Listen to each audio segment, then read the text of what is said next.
ನಮಸ್ಕಾರ ನಮಸ್ಕಾರ ನನ್ನ ಹೆಸರು ಈಶ್ವರ್ದಲ್ಲ, ಆರ್ಟಿಸ್ಟು, ಕರ್ನಾಟಕ ನಾಟಕ ಅಕಾಡೆಮಿ ಅವಾರ್ಡಿ. ನಾನು HMT ನಿವೃತ್ತ ನೌಕರ. ಇವತ್ತು HMT employees cooperative society election ನಡೀತಾ ಇದೆ. ಅಂದರೆ ಎಲ್ಲ ಸಿಂಡಿಕೇಟ್ಗಳು ಮಾಡ್ಕೊಂಡು 2 ಸಿಂಡಿಕೇಟಲ್ಲಿ ಜನ ಅದ್ದೂರಿಯಾಗಿ ಎಲೆಕ್ಷನ್ ಮಾಡ್ತಾಯಿದ್ದಾರೆ. ನಾನು ಎಲ್ಲ ಅರ್ಹತೆ ಇದ್ದರೂ ಕೂಡ ಸಿಂಡಿಕೇಟಲ್ಲಿ ಸಿಗಲಿಲ್ಲ. ಅದಕ್ಕೋಸ್ಕರ ಸ್ವತಂತ್ರ ಅಭ್ಯರ್ಥಿಯಾಗಿ ನಾನು ಈ ಎಲೆಕ್ಷನಲ್ಲಿ ಕಂಟೆಸ್ಟ್ ಮಾಡ್ತಾಯಿದ್ದೀನಿ. ನನಗೆ ಅಭೂತಪೂರ್ವವಾದ ಸಹಕಾರ ಇದೆ, ಗೆಲ್ತೀನಿ ಅನ್ನೋ ನಂಬಿಕೆ ಇದೆ ಸರ್. ಇಂಡಿಪೆಂಡೆಂಟಾಗಿ ಒಂದು 3-4 ಜನ ನಿಂತಿದ್ದಾರೆ. ನಾನು 2 ಅಭ್ಯರ್ಥಿಗಳ ವಿರುದ್ಧ ನಾನು ನಿಂತಿದ್ದೀನಿ ಇಂಡಿಪೆಂಡೆಂಟಾಗಿ. ನನ್ನ ಸಿಂಬಲ್ಲು ಹೆಲ್ಮೆಟ್, ಅದು ಸುರಕ್ಷತೆ ಸಂಕೇತ. ಸೊ ಅದು ಕೂಡ ಒಳ್ಳೆ ಚಿಹ್ನೆ ಸಿಕ್ಕಿದೆ.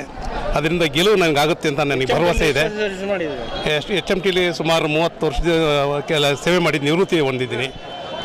ಸೊ ಗೆಲುವು ನನ್ನದೇ ಅಂದ್ಕೊಂಡಿದ್ದೀನಿ. ನೋಡೋಣ, ನಮ್ಮ ಮತದಾರರು ನಿಜಕ್ಕೂ ನನಗೆ ಓಟಾಗಿ ಗೆಲ್ಲಿಸಿದರೆ ನಾನು ಅವರಿಗೆ ಋಣಿಯಾಗಿರ್ತೀನಿ. HMT ಸಹಕಾರ ಸಂಘದ ಎಲ್ಲ ಕಾರ್ಯಚಟುವಟಿಕೆಗಳಲ್ಲಿ ನಾನು ಸಕ್ರಿಯವಾಗಿ ಪಾಲ್ಗೊಂಡು ಕಾಯ ವಾಚ ಮನಸ ನಾನು ಭಾಳ ಉತ್ತಮ ಸೇವೆ ಸಲ್ಲಿಸ್ತೀನಿ ಅಂತ ಈ ಮೂಲಕ ಭರವಸೆ ಕೊಡ್ತಾಯಿದ್ದೀನಿ.